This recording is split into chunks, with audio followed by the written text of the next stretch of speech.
It's Dandadan, the show where we talk about Dandadan, a manga about the Dandadans. We need to talk about this insane cliffhanger ending for this chapter and what it means later in the video. Beyond that, I think Tatsu with this chapter is about to have one of the most interesting opportunities to make the series even more unique than it already was with what is going down with the Kurbatty, the Ininra, and of course Jeremy. This was a fantastic chapter, so let's jump in. Use my GamerSubs partner code to get 10% off all of your orders. Every time you use it, I get a commission which goes directly to me and thus helps support this channel. Also, maybe they have something going on this Friday for Black Friday. So, we pick up directly from the end of chapter 216, and this comes just after Mr. Dris fails to land a blow on Momo and Okarun, after turning everything that is black into an endless void. We see that Ocaroon has successfully used the Ogre Club for the first time, and it seems to be made out of some kind of key or spiritual energy. You know, I don't know why, but last week's chapter, the video in particular in my comment section, there was a lot of negativity. It wasn't even close to a majority, mind you, maybe at best a minority that is just really loud and honestly never satisfied or just don't like this for whatever reason, but I just found it all to be so cynical and just exhausting.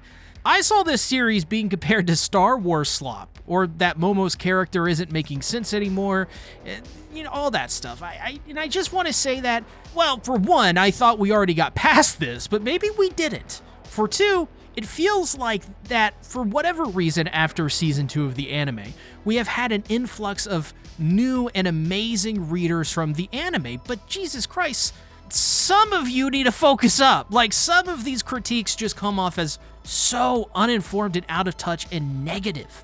Like, they weren't really paying attention as much as they should have. Maybe they quickly read through the manga, which I get it. Now, I do also want to be clear. If you are a weekly reader and you just don't like this arc, more power to you. You be you. You're a king. You're a queen. I think you're okay. But remember, whenever I gripe or get onto people, I'm not talking about anyone else other than those who, at the very least, have uninformed takes or are simply just toxic and no matter what will never be happy. Remember, this is a week-to-week series. Patience is required. If you do not have that or are never happy because you aren't happy, then I don't know what to tell you, because nothing, anything, anyone, I or whoever will ever say to you will do anything to broaden your horizons. That was a salad of words. Just know that you are very frustrating and participating in a negative culture that makes me and others really annoyed and really exhausted. Think of it this way. You know how with this series nothing ever makes you happy with Dandadan, especially this arc? Well, that is actually how we feel when you guys or gals sort of act like this. So, mini rant over. I suppose I'll address this again when I see more, in my opinion, unneeded cynicism and negativity, which I'm sure it'll happen in a month or two. Continuing, Momo is quite impressed with Okarun's Ogre Club, and even Okarun himself is astonished at how he was able to pull any of that off. But even more when the Ogre Club goes flaccid and turns back into the tiny stick. Now, we need to talk about how clever Tatsu is with making everything Okarun does in this manga some sort of veiled reference or innuendo to either his balls or his willy. It's just so stupid, but also really funny and quite based, lit, and very unk. Okarun tells Momo that this is his first time, so he can't summon enough spiritual power to do it well. But Momo is just surprised he can do what he did in the first place. He tells Momo that he got the stick from Seiko Ayase, to which Momo is all like, "Say what?" and tells her that he needs to charge his stick with his spiritual power. So, seeing as Mr. Dris is coming back for another round of slice and dice the Momo Okarun, Momo pushes for Okarun to do something. But since this is his first time, her being very pushy with this, it's stressing him out a little, and he needs total concentration to pour the energy into his stick. However, Momo and Okarun are then blasted from behind as the Serpo essentially run and attack from the back using their 6 sensory organs. But due to fear and just being in a really awful situation, they can't do much, and it looks like they're finished. Ha! But Okarun is able to dodge the blow as the Serpo closes. And now that there are 3 of them, this puts them squarely within the awesome zone. Okarun takes the full brunt of the attack while protecting his boo, but from out of nowhere, in a moment which I actually didn't at all expect to play out in the way that it did, the Kurbatty saves the two Dandadans. This was insane. This chapter, oh my god, it was just so incredible just for the fact that we finally got a lot of more insight into the Kurbatty and her personality. Maybe, just maybe after this chapter, we should start considering a name change for the Kurbatty. Maybe the Kurgoody? Now, the Kurbatty is just as confused as Okarun and Momo are, as she has no idea what they are doing there with that whistle. But the Kurbatty insists that she is not on their side and wants more than anything to kill the two where they stand. And when the Serpo joins in, calling for an ally to the Dum-de-Dums, it makes her super ticked off. It seems that with her, there is a lot of frustration within her position, from her perspective.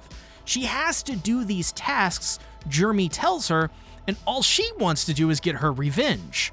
Bake bread, which, by the way, at first I read that as bake bread, so you know I'm officially autistic with that. And now she has to help the very people she sees as the opposition in her heart. But there is a reason. The Kurbatty went to Jeremy to ask for a better suit, as she wants something that isn't hard to use and something that isn't weak. And he simply just brushes everything she says off the entire time, even when she points out that it goes both ways. And since she is helping him, he has to listen to her. He relents, but on the condition of doing one more job, I guess, along with the job she's already doing. When the whistle is blown, it will cause a lamp in the bakery to light up, and thus she has to go help them. Good news is that the suit has a GPS system that will tell her where to go. So if she does that, then she will get a better suit. But he affirms that she must be serious, as this is a part of her job. And I don't know, guys, but Jeremy being so stringent on the two doing their jobs properly, that's just, I don't know, that's something to note, right? It's kind of sus, don't you think? So she's losing her ever-loving mind as Momo is all like, hey, why do you want to kill us? We're like totes, Ventura, Ventura. Just so stupid. I love them all. They're all so very dumb and very beautiful. The Kurbatty gets even better when out of nowhere, she hits the V trigger on one of the Serpo. Oh my god, I'm in love. Who are all in the awesome zone. From here, you know what, I would say the Kurbatty is in the awesome zone. But from here on, the misunderstandings continue as Momo is all fired up and Okarun is befuddled, and the Kurbatty just totally refuses to accept that she is helping these two. Reminds me a lot of Rin Tosaka from the Fate series, but she's not trying to help them or anything, you know. So she sends the Serpo a devastating kick, and I love Momo here, who says, "Whoa, the space alien super tsundere, you got this!" As she does the most tsundere response ever by telling them to shut up. And you know what? Honestly, this is another thing I like about the Kurbatty, because people in my Discord server, they tease me all the time. They're like, hey, Ben, you're a tsundere. And I'm just like, shut up. Which, to be honest, I don't know what the hell they're talking about, and they should just shut up. I'm not a tsundere. I'm normal. Minus the bipolar disorder, which I am totally making a part of my personality, by the way. Mr. Dris does a drive-by on Okarun again, only for him to block it once more as the Kurbatty sends one of these Serpo flying. I'm like, goodbye, little bro.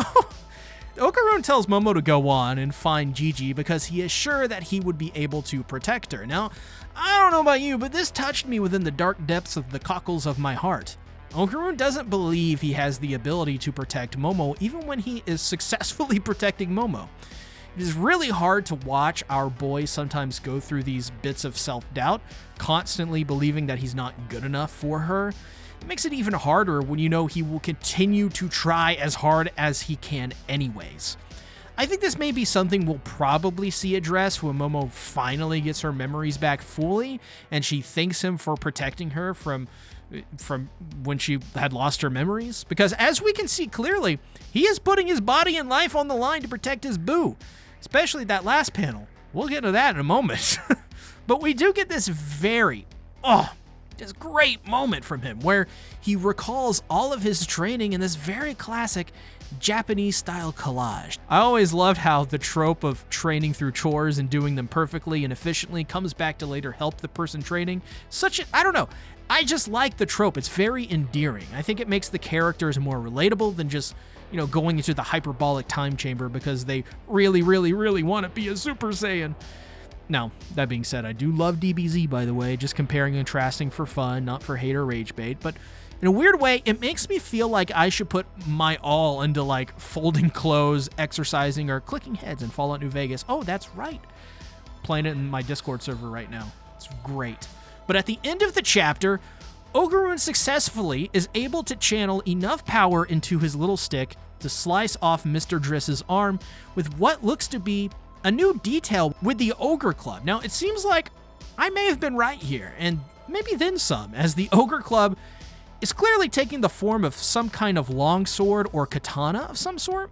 It's not 100% clear just yet, but it would make a lot of sense if Okarun could visualize any kind of weapon that he needs, as long as he is able to channel it and form it via his spirit energy. So basically, I don't know, maybe something like Yu Yu Hakusho. That's kind of what it reminds me of. But Momo is indeed impressed with his talent and is like, "Wicked! Nice one, Okarun!" But the big moment of the chapter comes as it reattaches its arm and it stabs Okarun in the upper chest region. Now, I saw a lot of people comment on how this is Okarun's death. Either he's got stabbed in the heart or somewhere else. Now, I don't think so, because Okarun is the main character, so it's kind of too obvious. But if we take a closer look at the area where it was stricken, you can see it's like near the shoulder region, the chest heart region, right next to the collarbone, maybe a little bit below it. Now, my optimistic guess here is that this is a blow that will put him out of commission for the fight, and maybe for a good bit, which would then lead into the Kurbatty really having to rescue Okarun here. And from there, I could see Jeremy offering his help and healing Okarun to gain the Dum-Da-Dum's trust. On the other hand, this could be very big for Okarun and Momo in general, because if I'm not mistaken, Okarun has never been this gravely injured in the series. So how does this change things? Because now it should set in that this is a real injury where things could have taken a horrifying turn. Will this be the moment that maybe Momo wakes up? Will it be the moment that makes Okarun further overcome his own self-deceit in regards to his standing and how he sees himself as weak? I mean, there is a lot of potential here from a character angle to explore an injury such as this. Now, with that being said, I could just be blind. If he is stabbed through the heart and it is that obvious, then I think this sort of largely stays the same in terms of the story beat to beat with my theory, but clear difference here, we get a more solemn outcome with this arc with Okarun. We could see through this arc that he is maybe taking it rather hard on himself. I could see him feeling like he let Momo down by essentially nearly dying due to his fatal wound. Maybe play up the scar as well, like every time he looks at it, it's reminded himself of his failure. Now, I do think either way, this would lead to Jeremy coming in and saving Okarun, possibly gaining their trust through healing, or one of them, which gets to my big theory from this chapter, actually. Big theory time coming from this chapter, straight to you from me. I think we are very soon getting our proper introductions to the Kurbatty and the Aninra as, well, people rather than just antagonists. I think this is the shift where this saga will begin to develop the relationship between Jeremy and the gang and the Dum-Da-Dums. I also think that whatever may happen in the future with Jeremy, one thing probably is for sure. At the very least, Kurbatty and possibly the Aninra will be much more complicated. They will do some bad things, but probably ultimately we will see that they were misled by Jeremy and thus be characters that have more shades of gray and maybe regrets. There is a lot of potential in these two, as they both have a very good edge to the both of them. Kurbatty, she wants revenge and is just blinded by it. And Inra has a chip on his shoulder and is blinded by it. And there is just absolutely something else going on with him in particular that must explain his behavior. I'm actually really pumped up to see how they break down an Inra. But this is a fantastic setup. If it is going where I think it is, I also think this will give us a nice bit of a break just from like the core Dum-Da-Dums to introduce this darker perspective to Tatsu's storytelling. We don't really see it often very consistently. We usually see it. We usually see it in spurts, but then again, this could just be one and done too. Who knows? We will have to see, but I guarantee you by the end, we will have a deeper and newfound appreciation for the Inra and Kurbatty. But I mean, let me know what you guys thought about this chapter. I personally thought it was incredible. Hey, thanks for watching. If you got this far, join my Discord server for more happy fun times. Let me know you made it to the end by dropping a pair of orange hearts. Click here for more Dandadan greatness. Make it a great day or not. The choice is yours.